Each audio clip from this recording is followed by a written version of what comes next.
Hello everyone, this is Himanshi. आज हम इस वीडियो में डिस्कस करने वाले हैं क्लास 11th बिजनेस स्टडीज़ का चैप्टर 2 फॉर्म्स ऑफ बिजनेस ऑर्गेनाइजेशन का सबसे पहला टॉपिक जो कि है सोल प्रोप्राइटरशिप। प्रीवियस वीडियो में हमने डिस्कस किया था चैप्टर 1, है ना। तो अगर आपने वो वाली वीडियोस नहीं देखी तो आप पहले वो वाली वीडियो देख लीजिए। आज हम इस वीडियो में स्टार्ट करेंगे chapter 2 forms of business organisation. तो चलिए स्टार्ट करते हैं। सबसे पहले हम जान लेते हैं कि जो बिज़नेस एंटरप्राइजेज़ होती हैं वो 3 ब्रॉड कैटेगरीज में डिवाइड होती हैं। कौन कौन सी? Private sector enterprises, public sector and joint sector. Private sector कौन सी होती हैं? जो कि प्राइवेट इंडिविजुअल्स ओन करते हैं। पब्लिक सेक्टर कौन सी होती हैं? जो कि गवर्नमेंट ओन करती है। और जॉइंट सेक्टर जो जॉइंटली ओन करी जाती है दोनों के द्वारा। तो सबसे पहले इस चैप्टर के अंदर हमको forms of private sector enterprises के बारे में पढ़ना है, जो कि 5 तरीके की होती हैं। कौन कौन सी? Sole proprietorship, joint Hindu family business, partnership, cooperative society and company. आज हम इस वीडियो में डिस्कस करेंगे सोल प्रोप्राइटरशिप के बारे में। तो चलिए स्टार्ट करते हैं। सबसे पहले सोल का क्या मतलब है? प्रोप्राइटर। एंड वन का मतलब क्या है? ओनर।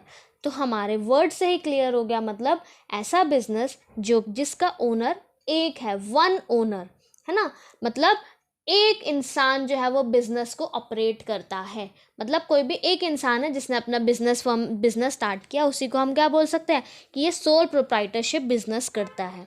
तो हमें इसके फीचर्स के बारे में जानेंगे आज हम इस वीडियो में। नेक्स्ट वीडियो में हम इसके मेरिट्स और डीमेरिट्स के बारे में जानेंगे। बट जो है वो फीचर सबसे ज़्यादा इंपॉर्टेंट है, बिकॉज फीचर से ही हम मेरिट्स और डीमेरिट्स खुद से भी बना के लिख सकते हैं। तो चलिए स्टार्ट करते हैं। सबसे पहले मतलब समझ में आ गया, business own, manage and control by single individual is known as sole proprietorship organisation. सबसे पहला फीचर क्या है? Single ownership. हमको पता ही है, it is owned by single individual only. All the capital is supplied by the single individual from his own wealth and borings.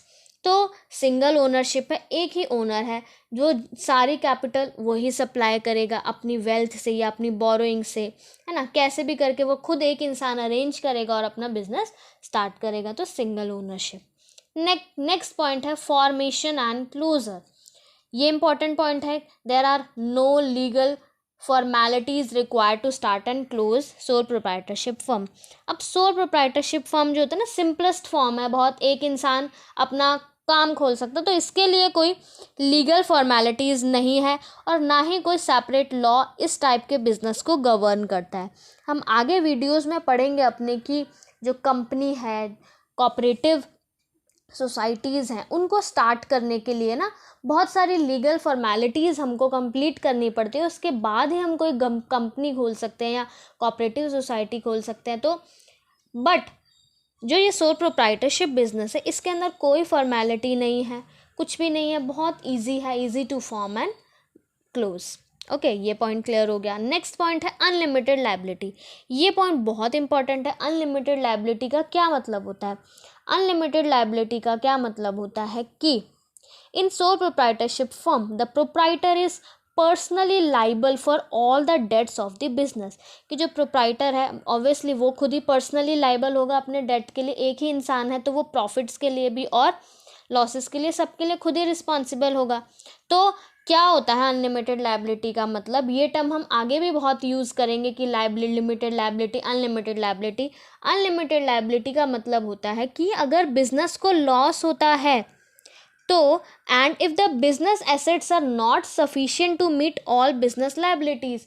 अगर business को लॉस हुआ और बिजनेस की एसेट्स जो है वो पूरी नहीं है कि हम उससे बिजनेस जो हमारी लायबिलिटीज़ है उसको पे ऑफ कर पाएँ, तो जो प्रोप्राइटर होगा वो पर्सनली लाइबल होगा। मतलब उसकी पर्सनल प्रॉपर्टी को सेल कर कर हम लायबिलिटीज़ को पे ऑफ करेंगे।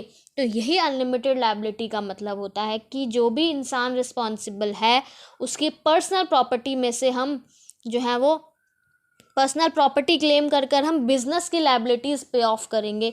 तो यही है अनलिमिटेड लायबिलिटी का मतलब, जो कि सोल प्रोप्राइटरशिप बिजनेस में होगा ही होगा, क्योंकि एक ही सिंगल ओनर है। लॉस हुआ तो उसी की पर्सनल प्रॉपर्टी क्लेम करी जाएगी। नेक्स्ट पॉइंट है वन मैन कंट्रोल। ये भी बहुत सिंपल सा पॉइंट है कि सोल ओनर है, उसका खुद का कंट्रोल है, ओनरशिप और मैनेजमेंट उसके खुद के हाथ में है। ठीक है। नेक्स्ट पॉइंट फिर इंपॉर्टेंट है, नो सेपरेट लीगल एंटिटी।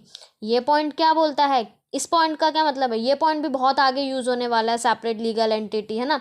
इसका क्या मतलब है कि जो लॉ होता है वो ओनर में और बिजनेस में, एंटरप्राइज में कोई डिफरेंस नहीं करता। अगर कहीं बोला जाएगा सेपरेट लीगल एंटिटी है, इसका मतलब जो ओनरशिप है, जो ओनर है और जो बिजनेस है, वो दोनों अलग अलग ट्रीट करे जाएंगे, कि बिजनेस की अपनी अलग आइडेंटिटी है और ओनर की अपनी एक अलग आइडेंटिटी है। सेपरेट लीगल एंटिटी का मतलब ये होता है। इसके अंदर बोला है नो सेपरेट लीगल एंटिटी, मतलब कि जो बिजनेस है और जो ओनर है वो सेम ही, हम उनकी दोनों की आइडेंटिटी सेम मानेंगे, लॉ उन दोनों में कोई डिफरेंस नहीं करेगा। ये पॉइंट क्लियर हुआ, no separate legal entity. Next point है लैक ऑफ बिजनेस कॉन्टिन्यूटी, मतलब कि भाई बिजनेस कॉन्टिन्यूटी में लैकिंग है, अगर बंदा मर जाता है, इंसॉल्वेंट हो जाता है, इनकेपेबल हो जाता है बिजनेस करने के लिए, तो उसका डायरेक्ट इफेक्ट पड़ेगा बिजनेस पे। सिंपल है, एक ही इंसान है ना, मर जाएगा तो कौन बिजनेस कंटिन्यू करेगा।